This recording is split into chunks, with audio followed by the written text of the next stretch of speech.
From the earliest stages of her life, Sabrina Pasterski demonstrated a kind of intellectual intensity that is rare even among gifted children.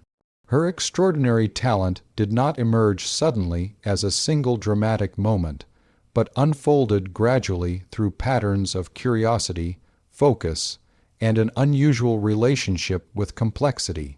What distinguished her was not merely that she learned quickly, but that she was drawn naturally toward understanding how things worked at their deepest level. While many young students absorb information to satisfy teachers or pass exams, Pasterski appeared motivated by something far more internal, a persistent need to make sense of the physical world on her own terms. As a child, she showed a fascination with motion, machines, and structure. These interests were not superficial or fleeting. They reflected an early intuition for physical principles, long before she had the formal language of mathematics or physics to describe them. She did not treat science as a collection of facts to be memorized, but as a living system of relationships that could be explored, tested, and questioned. This mindset is often associated with great theoretical thinkers, and in her case, it appeared long before any institutional training shaped her approach. What is especially striking about Pasterski's early development is how self-directed it was. Rather than relying heavily on structured instruction, she often pursued understanding independently. She read advanced material well beyond typical grade levels, not because she was pushed, but because she was genuinely interested. This kind of learning requires patience and discipline, qualities that are difficult for most children to sustain. Yet she displayed an unusual ability to concentrate deeply for long periods, immersing herself in problems that would frustrate even many adults. Her relationship with mathematics provides a powerful example. Mathematics can be intimidating, abstract, and unforgiving, especially at advanced levels. For Pasterski, however, it became a natural language rather than an obstacle. She approached mathematical concepts as tools for expressing physical ideas, not as ends in themselves. This perspective allowed her to move fluidly between intuition and formal reasoning, a balance that is essential for original scientific thinking. Even at a young age, she was not content to accept formulas without understanding where they came from and why they worked. Another defining aspect of her early talent was her comfort with difficulty. Many students, even gifted ones, prefer problems they can solve quickly to maintain a sense of success. Pasterski showed the opposite tendency. She gravitated toward problems that resisted easy answers. When confronted with confusion or uncertainty, she did not interpret it as failure, but as a signal that something interesting was happening. This attitude toward confusion is a hallmark of scientific maturity and is rarely seen so early in life. Her technical curiosity extended beyond theory into the physical world. She did not see a sharp divide between thinking and doing. Building, testing, and experimenting were as natural to her as reading and calculating. This integration of mind and hands allowed her to develop an intuitive understanding of physical laws. Concepts like force, balance, momentum, and stability were not just abstract ideas, but lived experiences. This practical engagement reinforced her theoretical insights, creating a feedback loop between thought and reality. The environment around her also played a subtle but important role. While not driven by external pressure or competition, she benefited from having the freedom to explore her interests without being constrained by rigid expectations. This freedom allowed her curiosity to grow organically rather than being shaped solely by academic benchmarks. Instead of racing toward achievements for recognition, she followed questions wherever they led, even when there was no clear reward. As she moved into her teenage years, her talent became more visible, but it retained the same underlying character. She did not suddenly transform into a different kind of thinker. Rather, the depth that had always been present simply became more apparent. Her projects grew more ambitious, her questions more fundamental, and her ability to connect ideas more refined. Yet the core motivation remained unchanged. She was still driven by wonder rather than ambition. Observers often note that extraordinary talent at a young age can sometimes lead to burnout or rigidity later in life. In Pasterski's case, the opposite seemed to occur. Her early brilliance did not trap her in a narrow identity as a prodigy. Instead, it laid a flexible foundation that allowed her thinking to evolve. Because her learning was rooted in understanding rather than performance, she remained open to revising her ideas and questioning herself. This intellectual humility is critical for long-term creativity in science.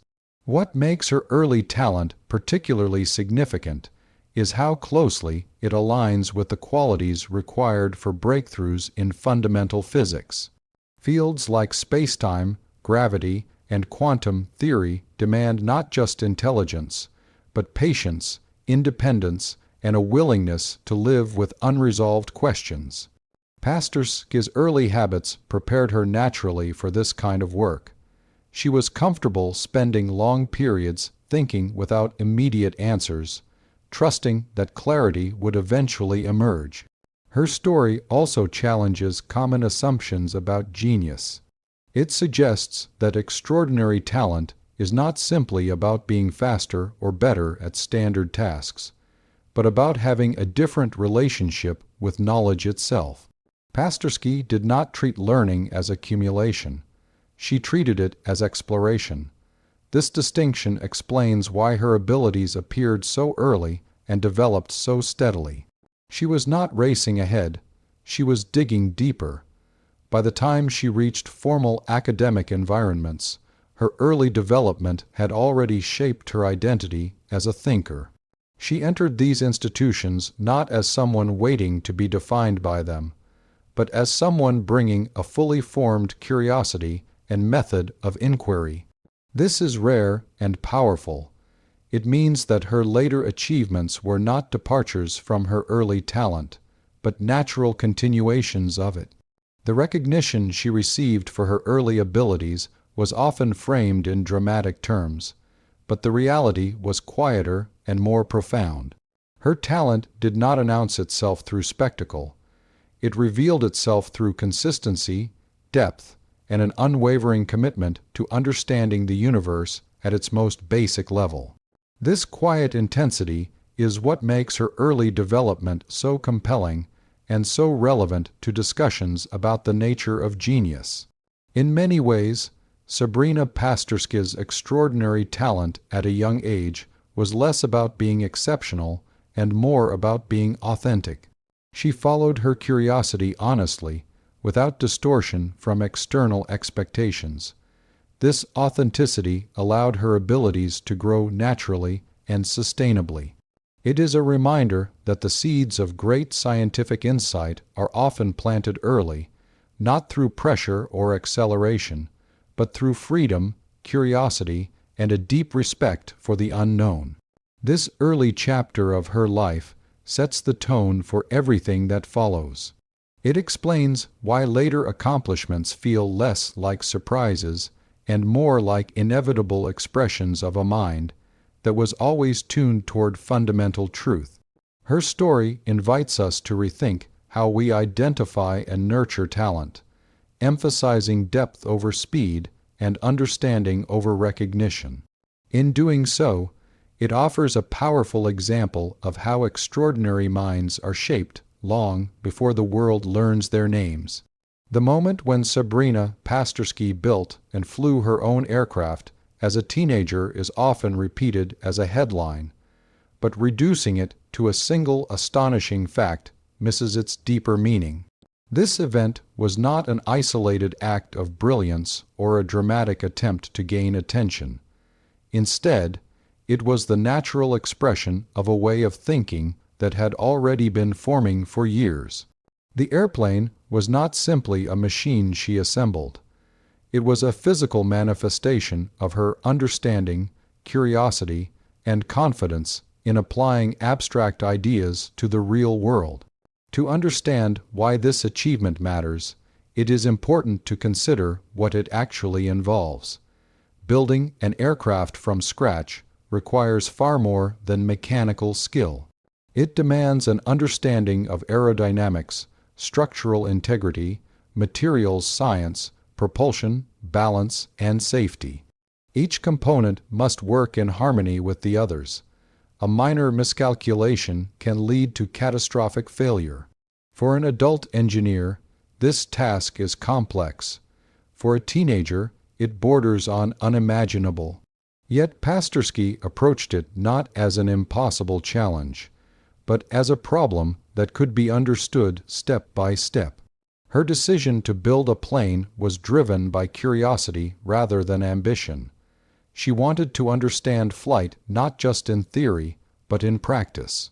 Books and equations could explain lift, drag, thrust, and gravity, but they could not fully capture what happens when air flows over a wing or how a structure responds to stress during motion. By committing to building an aircraft, she placed herself inside the problem. She was no longer studying flight from a distance. She was engaging with it directly. The process itself was an education unlike any classroom experience. Every design choice required careful reasoning. The shape of the wings, the placement of the engine, the distribution of weight, and the selection of materials all involved trade-offs. Improving one aspect often introduced challenges in another. This forced her to think holistically, to see the aircraft as an interconnected system rather than a collection of separate parts. This systems-level thinking is essential in physics, where changing one variable often affects many others in subtle ways. Equally important was the discipline required to carry the project through to completion. Building an aircraft is slow, demanding work. It involves long periods of measuring, adjusting, and testing, often with little visible progress. For many young people, enthusiasm fades when results are not immediate. Pasterski demonstrated the opposite tendency. She remained focused and patient, willing to invest time and effort without external validation. This patience reflects a deeper intellectual maturity, an ability to value the process of understanding over quick success. When the aircraft was finally completed, the act of flying it carried profound symbolic weight. Flying a plane you have built yourself is an act of trust in your own reasoning. It means believing that your understanding of physical laws is accurate enough to keep you safe in the air. This confidence was not reckless. It was grounded in careful preparation and deep respect for the physics involved. She did not challenge gravity out of defiance, but out of understanding. The flight demonstrated something that cannot be easily measured by exams or grades: the ability to translate theory into reality. Many students excel at solving problems on paper but struggle when faced with real-world complexity. Pasterski showed an early ability to move fluidly between abstract principles and concrete outcomes. This ability is rare and incredibly valuable, especially in fields that bridge theory and experiment. The public reaction to this achievement often focused on how unusual it was for someone so young. Media outlets framed it as a story of genius or prodigy. While not inaccurate, this framing risks obscuring what truly matters. The plane was not impressive because of her age alone. It was impressive because it revealed a mindset that treats knowledge as something active rather than passive. She did not wait for permission to apply what she knew. she acted on it responsibly and creatively. This episode also reveals her comfort with risk, but not in the reckless sense. Building and flying a plane involves real danger, yet she approached that danger with respect and preparation. This mirrors the intellectual risks she later took in theoretical physics. She was willing to engage with difficult, uncertain problems, fully aware that there were no guarantees of success. Just as she trusted physical laws to hold her plane in the air, she trusted logical consistency and mathematical structure to guide her thinking in abstract domains. Another important aspect of this achievement is how it shaped her relationship with authority and convention. She did not rely solely on institutional frameworks or established pathways to explore her interests. Instead of waiting until university or graduate school to engage deeply with physics and engineering, she took initiative on her own. This independence would later become a defining feature of her academic life, as she questioned prevailing assumptions and resisted pressure to conform to popular research trends. The aircraft project also highlights her integration of creativity and precision. Designing a plane requires imagination, the ability to envision forms and solutions that do not yet exist. At the same time, it demands exactness. Measurements must be accurate, calculations correct, and tolerances respected. Pasterski balanced these demands naturally. She did not see creativity and rigor as opposites, but as partners. This balance is central to groundbreaking scientific work, where new ideas must ultimately withstand strict logical and empirical scrutiny. In a broader sense, the plane represents a bridge between classical and modern physics. Flight is governed by well-established principles, yet mastering them deeply prepares the mind for more abstract challenges. By engaging so directly with classical mechanics and aerodynamics, she developed an intuitive feel for physical law. This intuition later supported her exploration of far more abstract concepts, such as spacetime and quantum gravity, where intuition is harder to build but even more valuable. The attention she received after this accomplishment opened doors, but it did not change her direction. She did not become distracted by praise or redefine her goals to match public expectations. Instead, she continued to pursue understanding with the same quiet intensity that had driven her before. The aircraft did not mark a turning point toward fame. It was simply one step along a path already defined by curiosity. This episode also serves as a powerful counter-example to narrow definitions of academic excellence. Traditional metrics often fail to capture qualities like independence, resilience, and the ability to synthesize knowledge across domains. Pasterski's aircraft demonstrated all of these qualities in a way that no test score could. It showed that true understanding reveals itself through action as much as through analysis. For young students and aspiring scientists, her story carries an important lesson. Mastery does not come only from consuming information, but from engaging with it actively and fearlessly. By building something real, she confronted the limits of her understanding and expanded them. Each challenge she encountered forced her to refine her thinking, making her knowledge more robust and flexible. In retrospect, it is clear that this achievement was not an anomaly, but a preview. The same qualities that allowed her to build and fly an aircraft would later define her work in theoretical physics: independence of thought, respect for fundamental principles, patience with complexity, and the courage to trust her own reasoning. The airplane was not just a machine. It was an early expression of a mind learning how to navigate both the physical world and the deeper structures that govern it. This act continues to resonate because it captures something essential about scientific creativity. It shows how understanding becomes most powerful when it moves beyond abstraction and enters experience. In lifting off the ground in an aircraft she built herself, Pasterski demonstrated not only technical skill, but a profound alignment between thought and reality. That alignment, more than the spectacle of flight, is what makes this moment so significant in understanding who she is and how she thinks.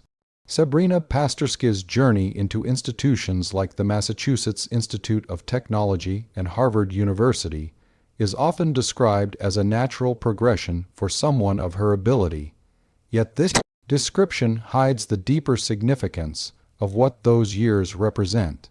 These environments did not create her way of thinking, but they revealed it more clearly by placing her among some of the strongest scientific minds in the world. Her presence in such settings highlighted a contrast between conventional academic pathways and a more independent, internally driven approach to learning and discovery. When she entered MIT, she stepped into a culture defined by intensity, competition, and an extraordinary concentration of talent. For many students, this environment is overwhelming. It encourages constant comparison, achievement metrics, and a fast-paced race toward measurable success. Pasterski navigated this atmosphere in a distinctly different way. She was not motivated by outperforming peers or accumulating honors. Instead, she treated MIT as a resource, a place where tools, ideas, and conversations could support deeper understanding rather than define her worth. Her engagement with coursework reflected this attitude. She was less interested in solving problems quickly and more focused on understanding why solutions worked. This often meant spending long hours thinking about a single concept while others moved on. In a system that rewards speed and productivity, this approach can appear inefficient. Yet it allowed her to build a more coherent and integrated understanding of physics, one that would later support original thinking rather than incremental progress. MIT also exposed her to the limits of structured education. While the institute offers exceptional training, it necessarily follows curricula designed for large groups. Pasterski recognized early on that true understanding often emerges in the spaces between formal instruction. She supplemented lectures and problem sets with independent reading, deep reflection, and personal exploration of ideas that were not required or immediately useful for exams. This habit reinforced her intellectual autonomy, ensuring that her curiosity remained self-directed rather than externally shaped. Her transition to Harvard marked another significant phase. Harvard's theoretical physics community is deeply engaged with foundational questions about spacetime, gravity, and quantum theory. These are not areas where progress comes easily or quickly. They demand long periods of conceptual struggle and a tolerance for ambiguity. Pasterski found this environment more aligned with her natural inclinations. Rather than being discouraged by unanswered questions, she was energized by them. At Harvard, she worked on problems connected to the nature of spacetime and information, particularly in contexts related to black holes and gravity. These topics sit at the frontier of modern physics, where established theories collide and fail to fully explain observed or predicted phenomena. Engaging with such problems requires not only technical skill, but the courage to question deeply rooted assumptions. Pasterski demonstrated a willingness to do exactly that, even when it meant standing apart from mainstream approaches. One of the most notable aspects of her time at Harvard was her relationship with mentorship and authority. While she respected the expertise of senior physicists, she did not treat their views as final. She listened carefully, absorbed insights, and then tested ideas against her own reasoning. This balance between openness and independence is difficult to achieve, especially for young researchers surrounded by highly accomplished figures. Yet it allowed her to maintain intellectual integrity while benefiting from collaboration and dialogue. Her academic choices during this period further illustrate her unconventional priorities. She showed little interest in traditional markers of success, such as prestigious fellowships, awards, or rapid publication. In some cases, she declined opportunities that would have elevated her profile, choosing instead to preserve freedom of thought. This decision puzzled many observers, but it reflects a deep understanding of how creativity functions. She recognized that external pressures, even positive ones, can subtly shape research directions and constrain originality. The culture of elite institutions often encourages specialization, pushing students to define themselves narrowly to maximize productivity. Pasterski resisted this tendency. She maintained a broad perspective, connecting ideas across subfields and refusing to reduce complex questions to manageable fragments simply for the sake of progress.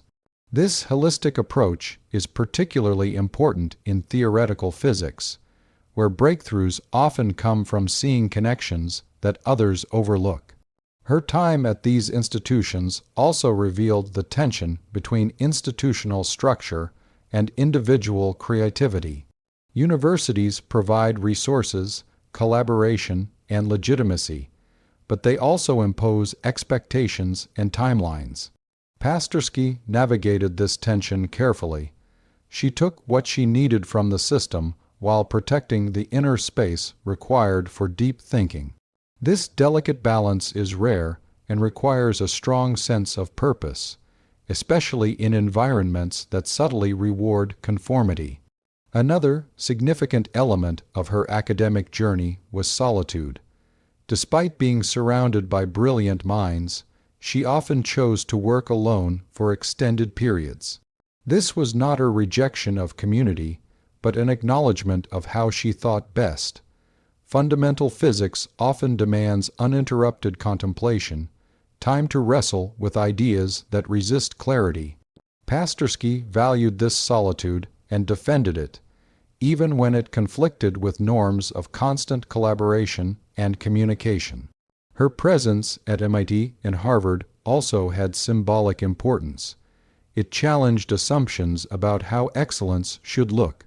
She did not follow the most visible or celebrated paths, yet her depth of understanding earned the respect of leading physicists. This demonstrated that there is more than one way to succeed at the highest levels of science, and that originality often flourishes at the margins of established systems rather than at their center. As her reputation grew, comparisons to figures like Einstein began to emerge, particularly in relation to her independence and focus on fundamentals. While such comparisons can be exaggerated, they capture a real similarity in approach. Like Einstein, Pasterski showed a preference for thinking deeply about basic principles rather than building a career through incremental advances. Her time at elite institutions did not dilute this preference. It sharpened it by providing contrast. In retrospect, her years at MIT and Harvard can be seen as a testing ground. They tested not just her intellectual ability, which was already evident, but her commitment to a particular way of doing science. Faced with opportunities for recognition and advancement, she consistently chose understanding over status. This choice shaped her identity as a physicist more profoundly than any single research result. These institutions gave her access to the frontier of modern physics, but they did not define her trajectory. Instead, they served as environments in which her existing values were clarified and strengthened. She emerged not as a product of elite education, but as an example of how true originality can coexist with, yet remain distinct from, even the most prestigious academic systems. This phase of her life illustrates that elite institutions are not ends in themselves. For Pasterski, they were tools, places to sharpen ideas and encounter challenging perspectives. What mattered most was not the name of the institution, but the depth of engagement it allowed. Her experience offers a powerful reminder that intellectual freedom and integrity are as important as access and opportunity, especially in fields that seek to understand the deepest structure of reality. Sabrina Pasterski's scientific work is centered on questions that sit at the very foundation of modern physics, questions so deep that they resist easy explanation and often lack clear experimental guidance. Rather than focusing on applications or incremental improvements, her attention is drawn to the underlying structure of reality itself. She is interested in how spacetime is organized, how gravity truly works at its most fundamental level, and how information is woven into the fabric of the universe. These are not fashionable or convenient topics. They are among the hardest problems physics has ever faced, and progress in them is slow, uncertain, and often lonely.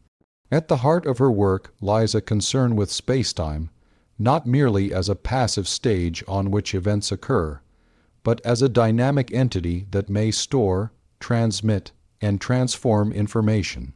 Since Einstein's theory of general relativity, spacetime has been understood as something that can bend, stretch, and respond to mass and energy. Yet this picture becomes deeply problematic when combined with quantum mechanics, the theory that governs the smallest scales of nature.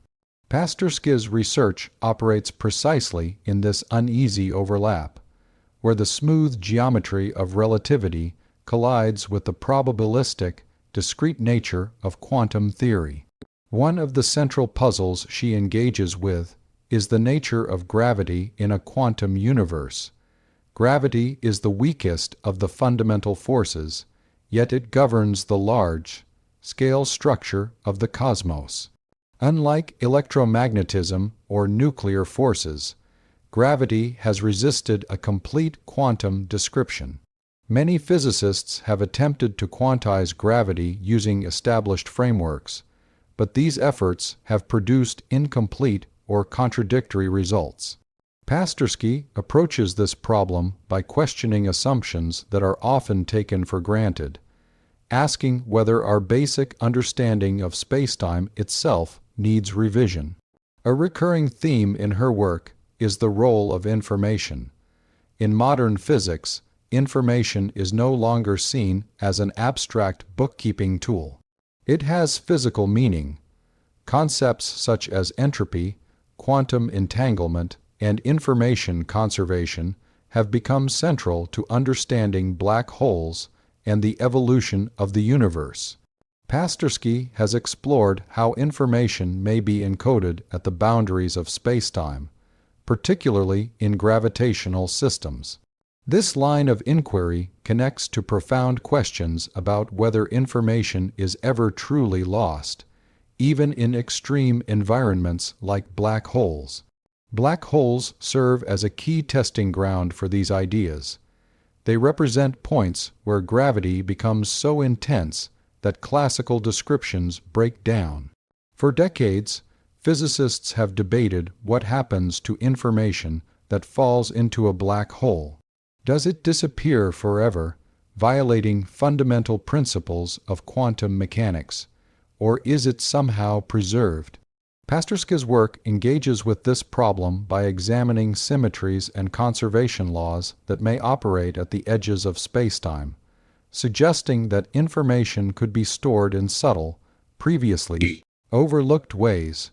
Her approach is notable for its emphasis on symmetry.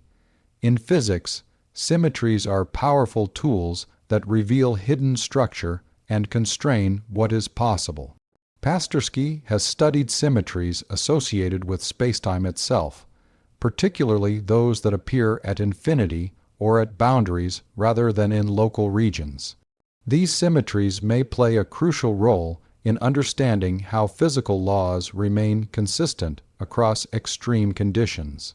By focusing on these deep structural features, she aims to uncover principles that are more fundamental than specific models or equations.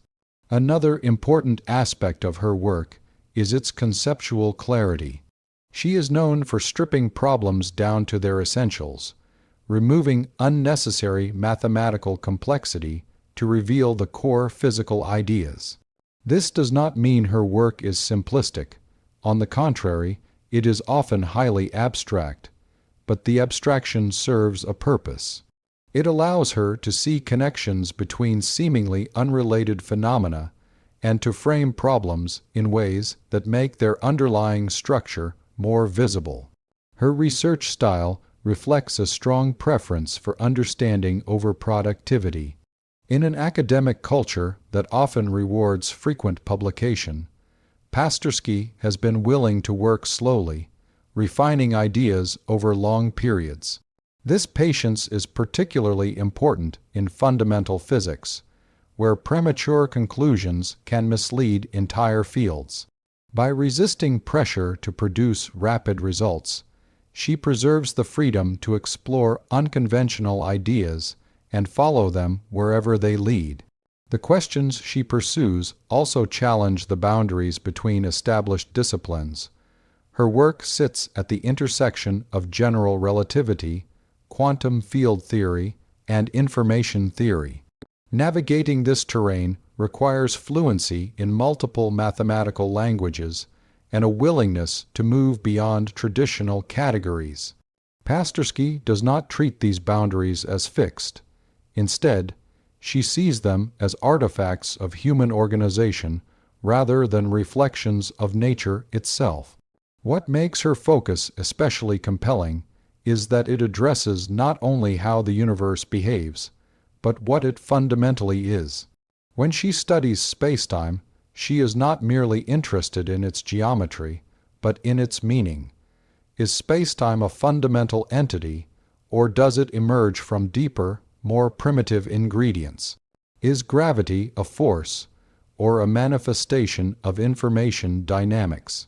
These questions push physics toward philosophical territory, yet Pasterski approaches them with rigorous discipline rather than speculation. Her work also reflects a deep respect for consistency. Fundamental physics demands that theories agree with both established results and basic logical principles.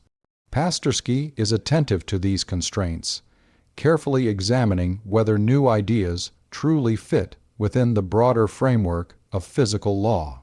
This careful reasoning distinguishes her work from more speculative approaches that prioritize novelty over coherence. Another defining feature of her research is its independence from experimental timelines. Much of modern physics is driven by data from large experiments and observatories. While this data is invaluable, it can also shape research agendas in narrow ways. Pasterski's work operates largely at a theoretical level, guided by internal consistency and conceptual necessity rather than immediate experimental confirmation. This places her in a tradition of thinkers who believe that theoretical clarity must sometimes precede empirical testing. Her focus on fundamental physics also reflects a long-term perspective. She is not aiming for quick solutions or technological spin-offs. Instead, she is contributing to a slow, collective effort to understand the deepest laws of nature.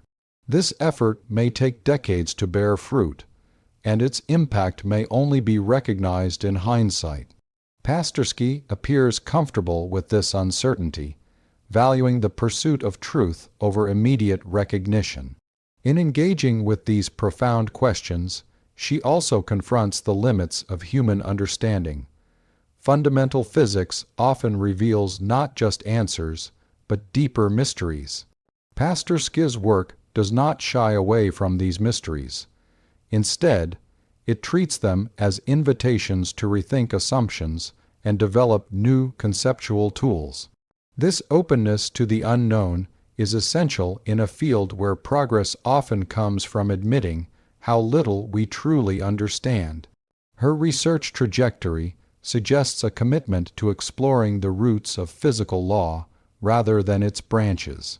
By focusing on spacetime, gravity, and quantum foundations, she is working in areas that have the potential to reshape physics at its core. Even incremental insights in these domains can have far-reaching consequences, influencing how we understand everything from particle interactions to the evolution of the cosmos. Ultimately, Sabrina Pasterski's focus on fundamental physics reflects a particular vision of science. It is a vision in which understanding matters more than application, depth more than speed, and coherence more than popularity.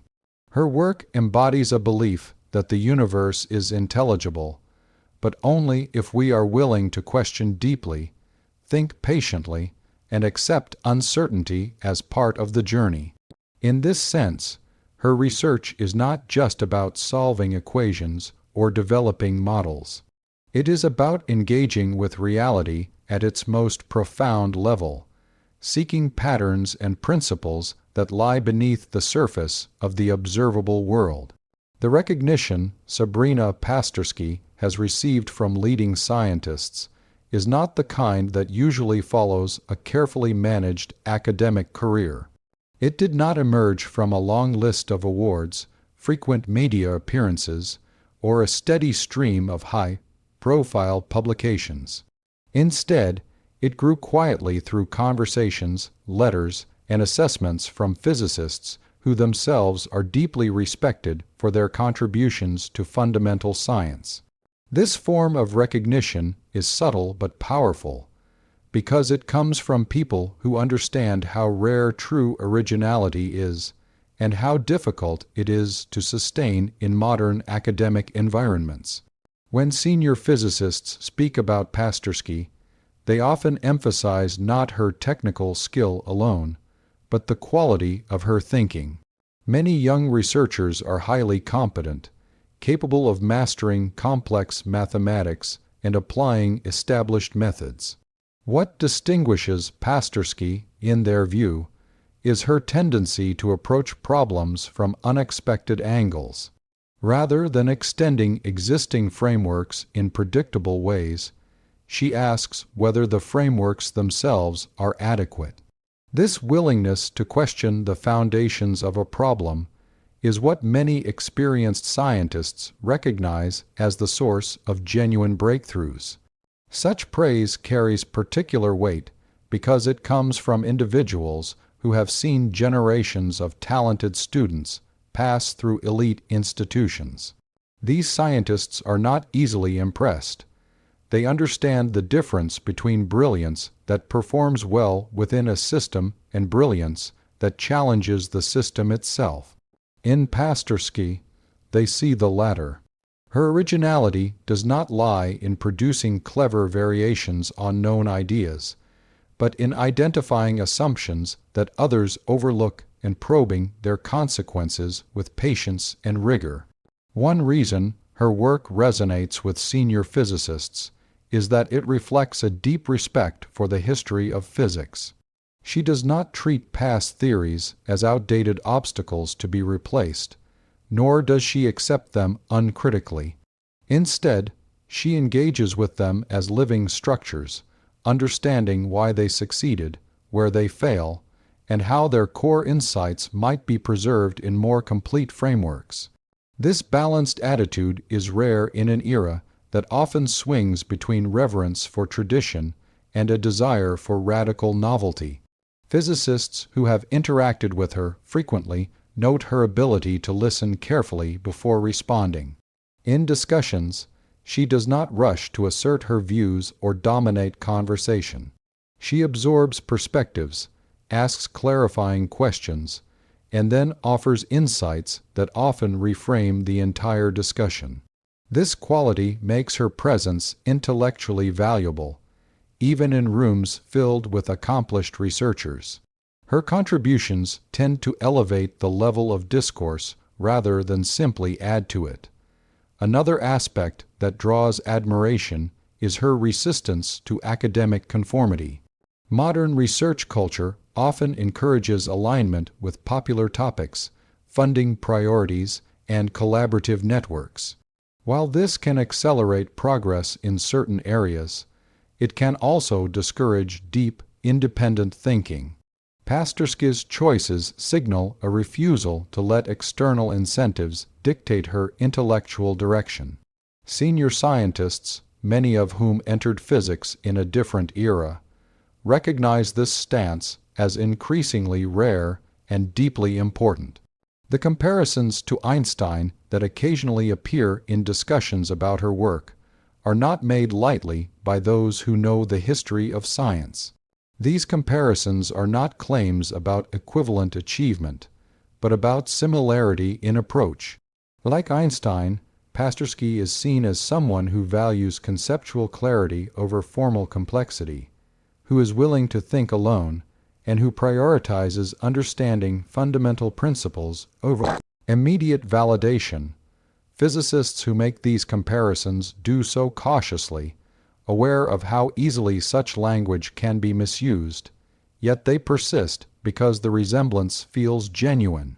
Praise from leading scientists also reflects confidence in her long-term potential rather than immediate output. In a system that often measures success through short-term productivity, this kind of confidence is unusual. It suggests that those who know her work believe it is laying groundwork for insights that may take years or even decades to fully mature.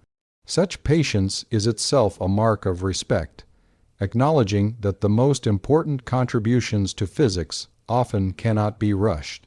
What further distinguishes this recognition is that it does not seem to alter her behavior. Despite being aware of the respect she commands, Pasterski does not adjust her work to meet expectations or capitalize on reputation. She continues to pursue questions quietly, without attempting to fulfill the narratives others might construct around her.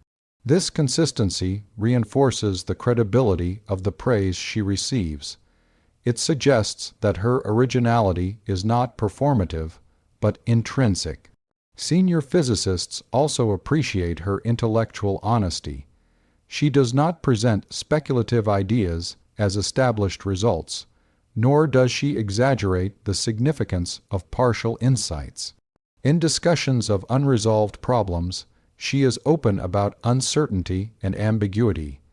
This honesty fosters trust, making others more willing to engage seriously with her ideas. In a field where overstated claims can quickly erode credibility, this restraint is deeply valued. The respect she earns also stems from her ability to connect ideas across different areas of physics. Leading scientists often specialize deeply, and they recognize how difficult it is to maintain coherence across multiple domains. Pasterski's work suggests a capacity to see unifying structures that transcend specific subfields. This integrative vision is essential for progress in fundamental physics, where the boundaries between disciplines often reflect human organization rather than natural divisions. It is also important to note that much of the praise she receives occurs outside public view. Letters of recommendation, private conversations, and informal assessments carry significant influence in academic life, yet they rarely become part of public narratives. In these contexts, physicists speak more freely and more precisely. The consistently high regard expressed in such settings speaks to a genuine belief in her intellectual depth and originality. Her reception among leading scientists also reflects a shared concern about the future of physics.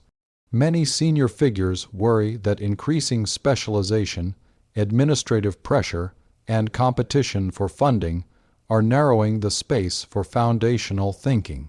In Pasterski, they see a counter-example. someone who embodies an older ideal of the physicist as a thinker deeply engaged with the nature of reality itself. Their praise is not only personal, but symbolic, expressing hope that this mode of inquiry can still survive. This recognition does not place her above criticism or exempt her from scrutiny. On the contrary, respected physicists engage seriously with her ideas, challenging them and testing their limits. This engagement itself is a form of respect. It indicates that her work is seen as worth the effort of careful analysis rather than casual dismissal. In fundamental science, being taken seriously is often more meaningful than being praised. The way leading scientists speak about Pasterski also reveals something about how they define success. Their admiration is directed not at visible achievements, but at intellectual character.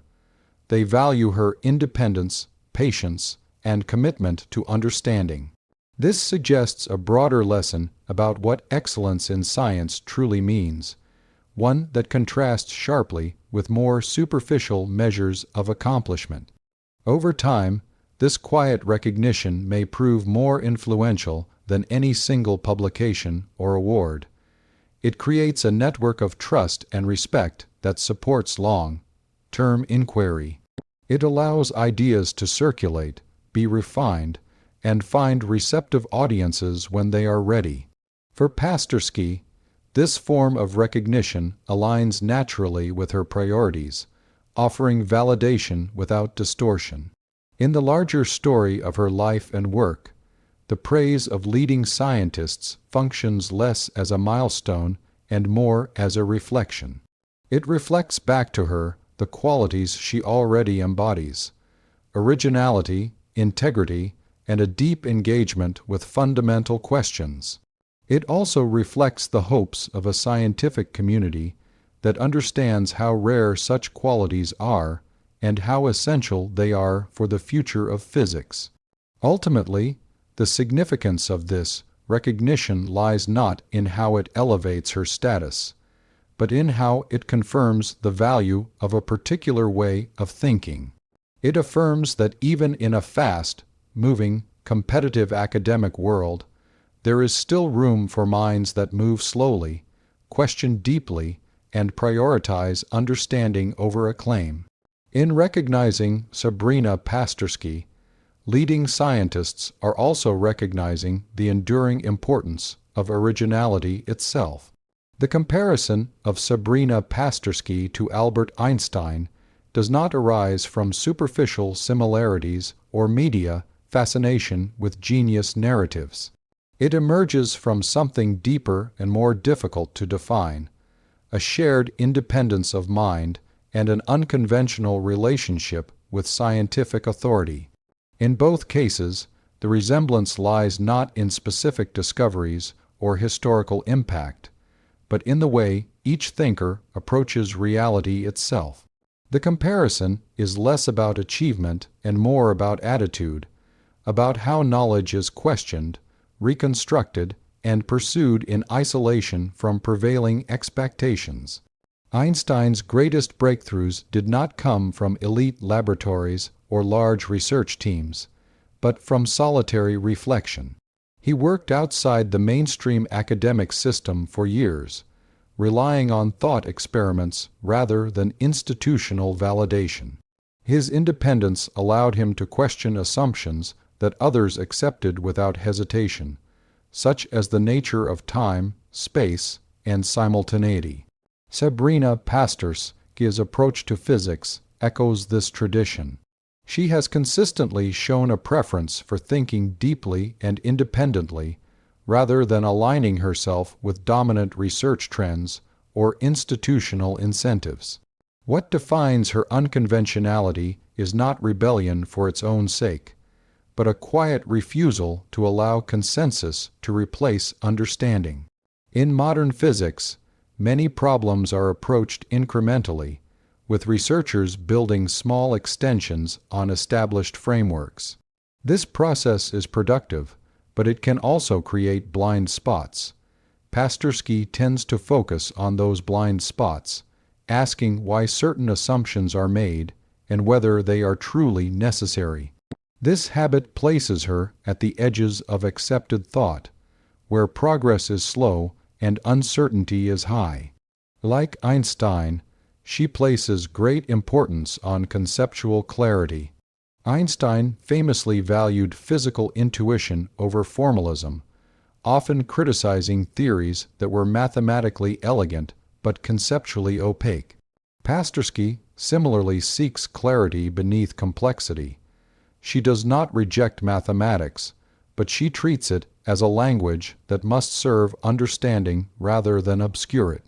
When equations become detached from physical meaning, she is willing to step back and re-examine the underlying ideas, even if this means abandoning well-trodden paths. Another strong parallel lies in her relationship with authority. Einstein respected earlier thinkers but did not treat them as unquestionable. He was willing to challenge Newtonian mechanics, despite its centuries-long success, because he recognized its conceptual limits. Pasterski exhibits a comparable balance of respect and skepticism.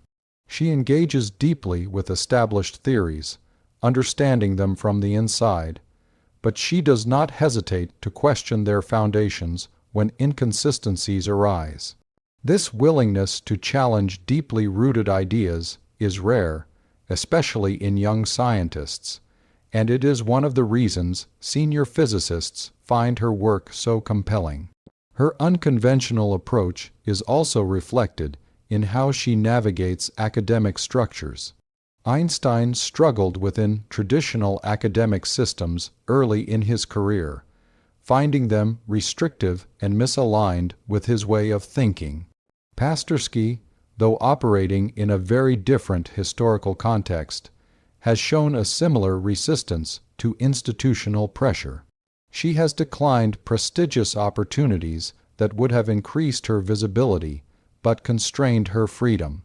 This choice mirrors Einstein's prioritization of intellectual independence over professional advancement, suggesting a shared belief that deep thinking requires space and autonomy. Solitude plays a crucial role in this comparison. Both thinkers value extended periods of isolation as essential to creative thought.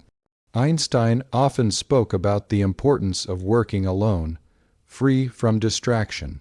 Pasterski similarly chooses to spend long stretches thinking independently, allowing ideas to develop slowly and organically.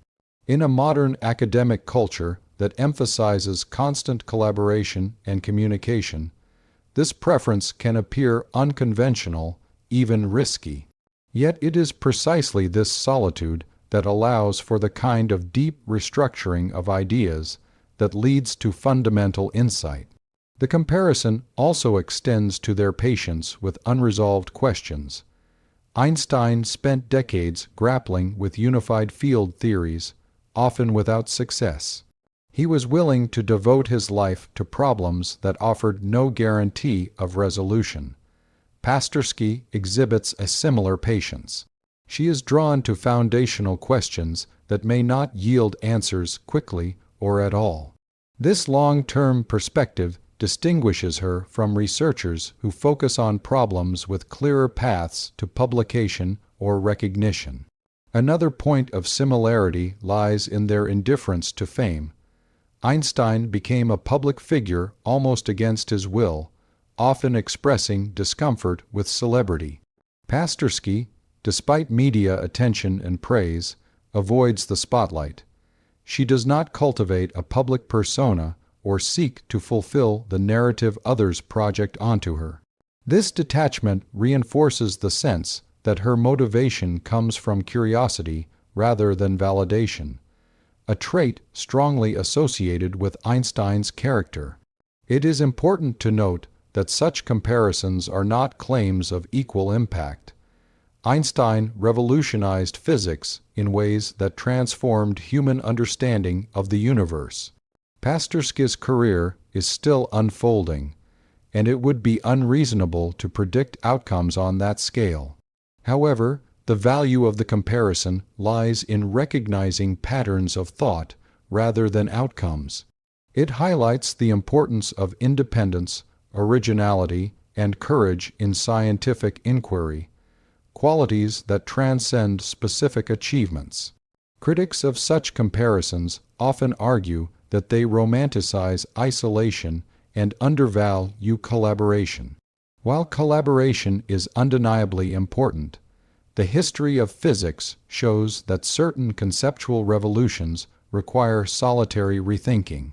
Pasterski's approach does not reject collaboration outright, but it places independent reasoning at the center. She engages with others when it serves understanding, not when it serves visibility or momentum. This selective engagement mirrors Einstein's own approach, where dialogue complemented but never replaced solitary thought. The comparison also sheds light on broader concerns within modern science. Many physicists worry that increasing specialization and institutional pressure are narrowing the space for unconventional thinking. In this context, Pasterski represents a reminder that alternative paths are still possible. Her resemblance to Einstein is less about destiny and more about resistance.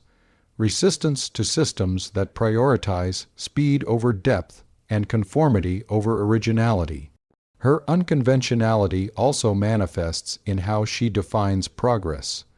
Rather than measuring success through accumulation of results, she measures it through refinement of understanding. This internal metric aligns closely with Einstein's philosophy, where the elegance and coherence of ideas mattered more than their immediate acceptance. Both thinkers share a belief that the universe possesses an underlying simplicity, even if reaching it requires radical rethinking. Another subtle but important parallel is their relationship with uncertainty. Einstein famously embraced thought experiments that challenged common sense, using uncertainty as a tool rather than an obstacle. Pasterski similarly treats uncertainty as a productive space. She is not intimidated by incomplete knowledge or unresolved contradictions. Instead, she sees them as signs that deeper principles are waiting to be uncovered. This comfort with uncertainty is essential for anyone working at the frontiers of physics. The comparison also influences how others interact with her work.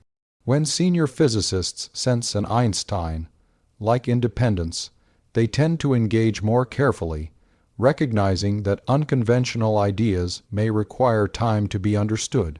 This creates a different kind of intellectual environment, one that values dialogue over immediate judgment. In this way, the comparison shapes not only perception but interaction, subtly protecting space for originality. It is also worth noting that Einstein's legacy has sometimes been misunderstood, reduced to a myth of effortless genius. In reality, his work involved years of struggle, isolation, and doubt.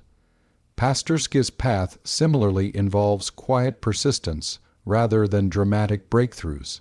Recognizing this parallel helps demystify genius, showing it as a process rather than a gift. Ultimately, the comparison between Sabrina Pasterski and Einstein is meaningful not because it predicts future revolutions, but because it highlights enduring values in science.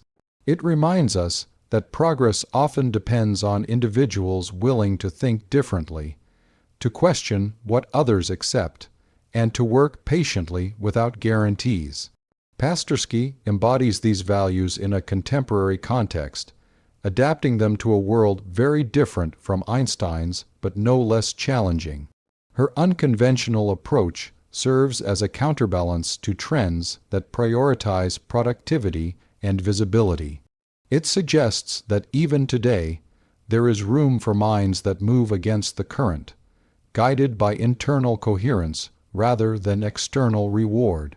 In this sense, being called the next Einstein is less a title and more a description of method, a recognition of independence as a force in science. As her work continues to evolve, the comparison may fade or transform, but its significance will remain. It captures a moment in which the scientific community recognizes something rare, a thinker whose allegiance is not to fashion, institution, or expectation, but to understanding itself. That allegiance, more than any specific discovery, is what truly links Sabrina Pasterski to the spirit of Einstein and gives weight to the comparison. Sabrina Pasterski's reputation for challenging established ideas does not come from dramatic rejection of existing theories or provocative public statements. Instead, it grows from a quieter and more demanding habit of thought, a refusal to accept assumptions simply because they are widely used, historically successful, or institutionally reinforced. Her approach represents a deeper form of challenge, one that operates beneath the surface of formal agreement, where the true structure of ideas is tested rather than merely applied. In modern physics, many foundational theories are treated with a mixture of respect and resignation. They work extraordinarily well within certain domains, yet everyone knows they are incomplete. Quantum mechanics and general relativity, for example, both describe reality with remarkable accuracy, but they are fundamentally incompatible at their deepest levels. Over time, physicists have learned to work around this tension by developing technical tools and approximations that allow progress without resolving the underlying conflict. Pasterski is drawn precisely to this unresolved space. She is not satisfied with workarounds.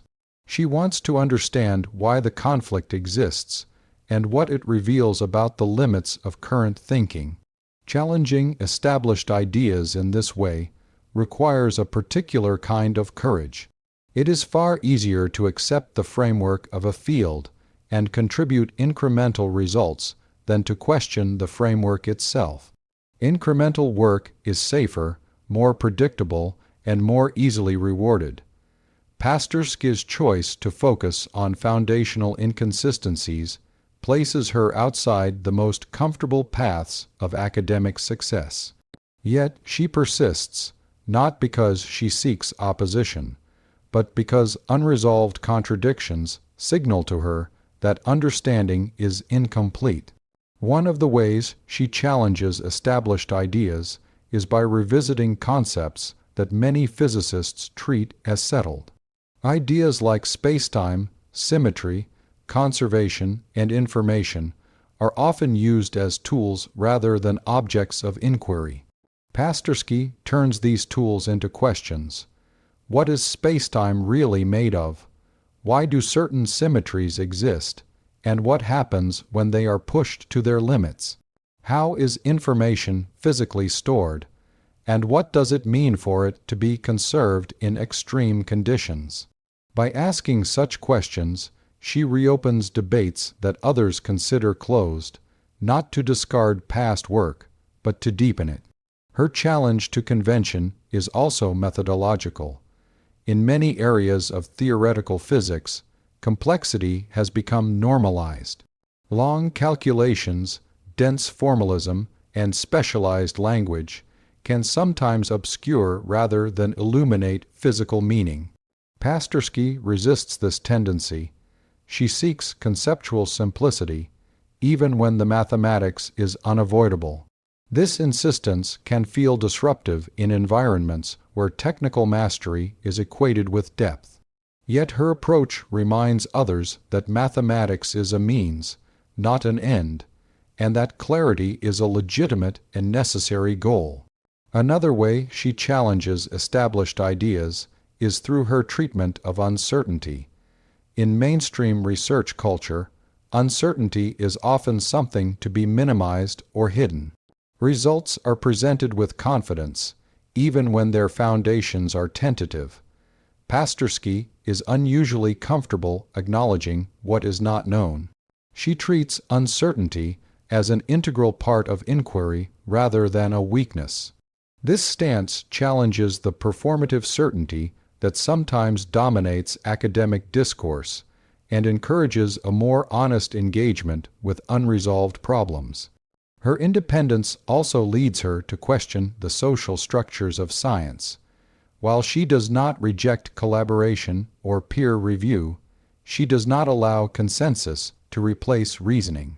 In fields where large collaborations and shared assumptions dominate, dissent can be subtly discouraged. Pasterski's work challenges this dynamic by demonstrating that intellectual progress does not always follow majority opinion. Her example suggests that disagreement, when grounded in careful thought, is not a threat to science but one of its essential engines. She also challenges the idea that progress must be fast. Contemporary science is often driven by funding cycles, publication pressure, and competition. These forces shape what questions are asked and how they are pursued. Pasterski's slow, reflective style stands in contrast to this tempo. She is willing to spend years refining ideas without producing conventional outputs. This challenges the assumption that productivity and insight are directly correlated. Her work implies that some insights require time scales that modern systems struggle to accommodate. Another established idea she implicitly questions is the separation between physics and philosophy. While many physicists view philosophical inquiry as secondary or even distracting, Pasterski's work engages with questions that are inherently philosophical in nature, such as the meaning of space, time, and information. She does not approach these questions loosely or speculatively, but with rigorous attention to physical consistency. In doing so, she challenges the boundary that often separates conceptual inquiry from technical research, suggesting that the deepest problems demand both.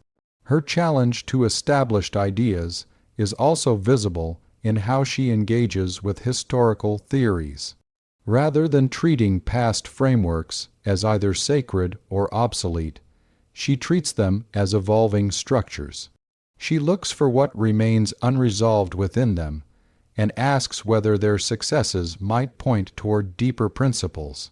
This attitude challenges the linear narrative of scientific progress, where old ideas are simply replaced by new ones. Instead, she views progress as a process of reinterpretation and refinement, where past insights continue to shape future understanding. Importantly, her challenges are not confrontational. She does not seek to dismantle existing theories for the sake of novelty.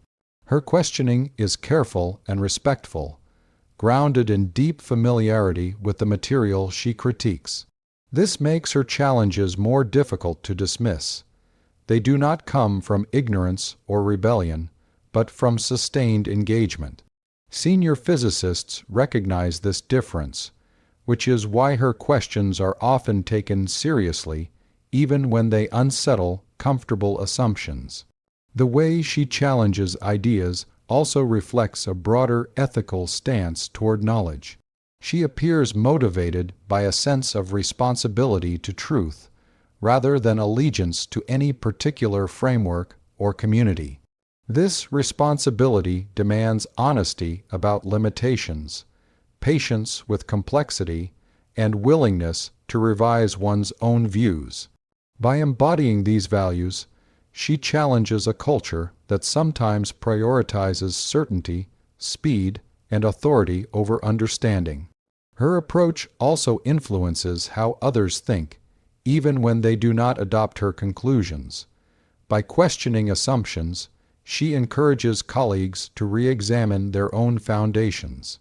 This ripple effect is one of the most powerful forms of intellectual challenge. It does not require agreement to be effective. It simply requires others to think more carefully about why they believe what they believe. Challenging established ideas also carries personal costs. It can lead to isolation, misunderstanding, and slower career advancement. Pasterski appears aware of these risks and accepts them as part of the path she has chosen. This acceptance further distinguishes her from those who challenge norms primarily to gain attention. Her challenges are inwardly motivated, sustained by curiosity rather than reaction. In a broader sense, her work challenges how success in science is defined. If success is measured solely by publications, citations, and visibility, her approach may seem inefficient. If success is measured by depth of understanding and long-term impact, her approach appears essential. By embodying the latter definition, she challenges institutions to reconsider their priorities, even if only implicitly. Her resistance to established ideas also extends to narratives about genius. Rather than embracing the role of a revolutionary figure, she remains focused on the work itself. This humility challenges the tendency to personalize science, to frame progress as the product of individual brilliance rather than collective inquiry guided by careful thought. In doing so, she recenters attention on ideas rather than identities. Ultimately, Sabrina Pasterski's challenge to established ideas is not an act of opposition, but of renewal. By questioning assumptions, clarifying concepts, and refusing to accept partial explanations as final, she keeps fundamental physics alive as a living discipline rather than a closed system. Her work reminds us that even the most successful theories are provisional, tools rather than truths. This stance is especially important at a time when physics faces deep conceptual crises. Many researchers sense that current frameworks are incomplete, yet few are willing to confront the implications directly. Pasterski's willingness to do so does not guarantee solutions, but it preserves the possibility of genuine progress. It ensures that unanswered questions remain visible rather than buried beneath technical success. In the end, challenging established ideas is less about rejecting the past than about honoring its unfinished business. Pasterski approaches physics as a conversation across generations, one in which unresolved questions are invitations rather than embarrassments. By accepting those invitations, she plays a role that is both disruptive and essential, pushing the field to remember that understanding, not comfort, is the true goal of science. Sabrina Pasterski's insistence on valuing understanding over titles, awards, or popularity places her at odds with many of the dominant incentives of modern academic life. In an era where success is often quantified through credentials, rankings, fellowships, and public visibility, her choices appear almost countercultural. Yet this attitude is not a rejection of excellence or rigor. It is a deliberate commitment to a deeper standard, one that measures progress by clarity of thought rather than external validation. From early in her academic journey, it became clear that Pasterski did not view titles as destinations. Degrees, affiliations, and honors were not goals in themselves, but tools that could either support or obstruct genuine inquiry. When such markers aligned with her pursuit of understanding, she accepted them. When they threatened to shape her thinking or constrain her freedom, she was willing to walk away. This willingness is rare, particularly among young scientists navigating highly competitive environments where recognition often determines opportunity. Modern academia is structured around scarcity and comparison. Fellowships are limited, positions are competitive, and prestige is unevenly distributed. These conditions create powerful psychological pressure to optimize one's career path, sometimes at the expense of intellectual honesty. Pasterski's stance challenges this structure at a fundamental level. By refusing to treat titles as measures of worth, she undermines the assumption that recognition and understanding naturally coincide. Her approach suggests a different hierarchy of values. At the top is coherence, the sense that ideas fit together in a way that feels internally consistent and physically meaningful. Beneath that is curiosity, the drive to ask questions even when they lead away from safe or fashionable topics. Only after these come credentials, which she appears to regard as secondary and contingent. This hierarchy shapes not only what she works on, but how she works. One of the clearest expressions of this attitude is her reported willingness to decline prestigious opportunities. Such decisions are often misunderstood as indifference or eccentricity. In reality, they reflect a careful assessment of cost. Prestige can bring resources and influence, but it can also bring expectations, obligations, and subtle pressures to conform. For someone focused on foundational questions, these pressures can be especially distorting. Pasterski seems acutely aware of this trade-off and chooses intellectual freedom even when it requires personal sacrifice. This choice also reveals confidence of an unusual kind. Confidence is often associated with ambition and visibility, but her confidence appears rooted in trust in the process of understanding itself. She does not need constant affirmation to sustain her work. She trusts that clarity, once achieved, has intrinsic value, regardless of how quickly or widely it is recognized. This trust allows her to work patiently on problems that offer no immediate reward. Her attitude toward popularity further illustrates this point. In contemporary science, public engagement and media presence are increasingly encouraged, sometimes even expected. While communication is important, it can also incentivize simplification and spectacle. Pasterski does not position herself as a public intellectual or cultivate a narrative around her persona. She allows attention to come or go without adjusting her focus. This detachment suggests that she does not equate being seen with being understood. By prioritizing understanding, she also reframes what it means to contribute to science. Contribution is often measured by outputs, papers, citations, talks. Pasterski appears more interested in outcomes that are harder to measure, such as refining a question, clarifying a concept, or identifying an overlooked inconsistency. These contributions may not immediately register in metrics, but they can have profound long-term impact by reshaping how others think. Her stance also influences how she engages with learning itself. When titles and grades are central, learning can become instrumental, focused on performance rather than comprehension.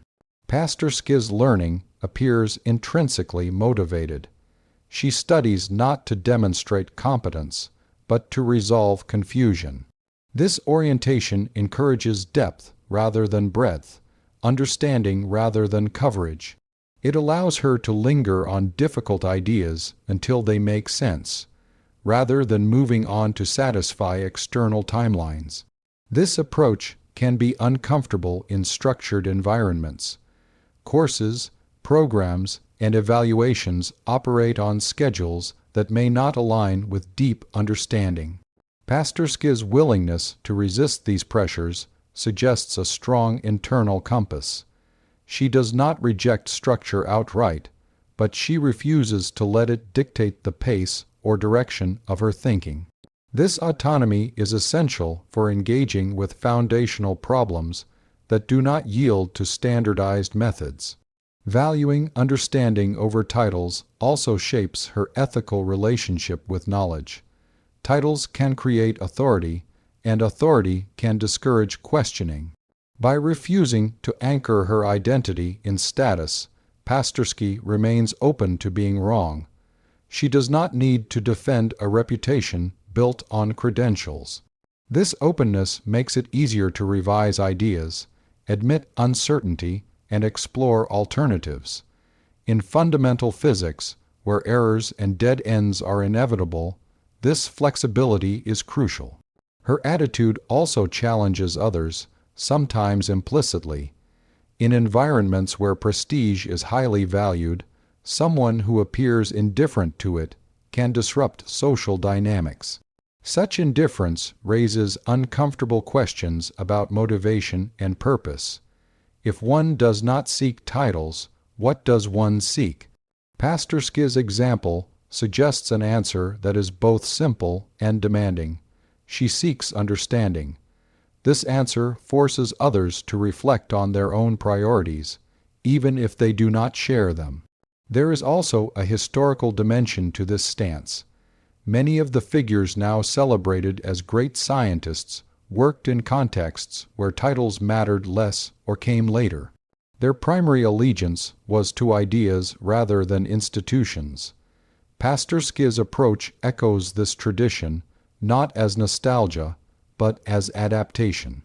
In a system that increasingly rewards visibility, she reasserts the primacy of insight. Her resistance to prestige does not imply isolation or arrogance. She engages with peers and mentors seriously, valuing dialogue and critique. What she resists is the conversion of these relationships into hierarchies of status. She appears to treat ideas as equalizers, believing that their merit does not depend on the rank of the person who proposes them.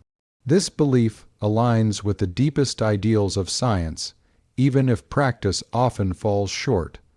By valuing understanding above all, she also accepts uncertainty about outcomes. Titles and awards offer reassurance, signals that one is on the right path. Understanding offers no such guarantees. One can devote years to a question and still fail to resolve it. Pasterski's willingness to accept this risk speaks to a profound commitment. She appears willing to let her work be meaningful, even if it is not immediately successful or recognized. This commitment has implications beyond her own career. It serves as a reminder that science is not merely a professional activity, but an intellectual one. When titles become ends in themselves, inquiry can lose its vitality. By contrast, when understanding is the goal, even modest progress feels significant. Pasterski's example keeps this distinction alive. Her stance also invites a re-evaluation of mentorship and evaluation in science. If understanding is central, then mentoring should focus less on navigating prestige and more on cultivating depth. Evaluation should consider quality of thought, not just quantity of output. While she does not set policy, her presence embodies these values in a way that can influence those around her. Over time, this attitude may shape her legacy more than any single result. Titles fade, institutions change, and recognition shifts. Understanding, once achieved, becomes part of the collective knowledge of humanity. By aligning herself with this longer horizon, Pasterski places her work within a continuum that extends beyond personal achievement. It is also important to recognize the discipline required to maintain this stance. Indifference to prestige is easy to claim but difficult to practice, especially when opportunities are presented and expectations imposed. Pasterski's consistency suggests that her values are deeply internalized rather than performative. She does not reject titles loudly or theatrically. She simply does not chase them. This quiet consistency reinforces the credibility of her approach. It signals that her choices are not reactions against the system, but affirmations of a different standard. She is not defined by what she refuses, but by what she pursues. That pursuit is understanding, pursued patiently, rigorously, and without guarantee of reward. In the broader context of her life and work, This value system helps explain many of her decisions. It explains her tolerance for solitude, her focus on foundational questions, her resistance to fashionable topics, and her measured engagement with public attention. All of these follow naturally from a commitment to understanding as the highest good. Ultimately, valuing understanding over titles is not a rejection of success, but a redefinition of it. Success becomes the moment when an idea clicks into place, when a contradiction dissolves, when a deeper pattern reveals itself. These moments are private and often invisible, yet they are the true engines of progress. Sabrina Pasterski's life and work remind us that science advances not because of the titles we accumulate, but because of the understanding we are willing to pursue, patiently and honestly, even when no one is watching. Sabrina Pasterski is often described as representing a new generation of physicists, but this description can be misleading if it suggests a simple continuation of existing trends. In many ways, she stands apart from the dominant patterns shaping contemporary science.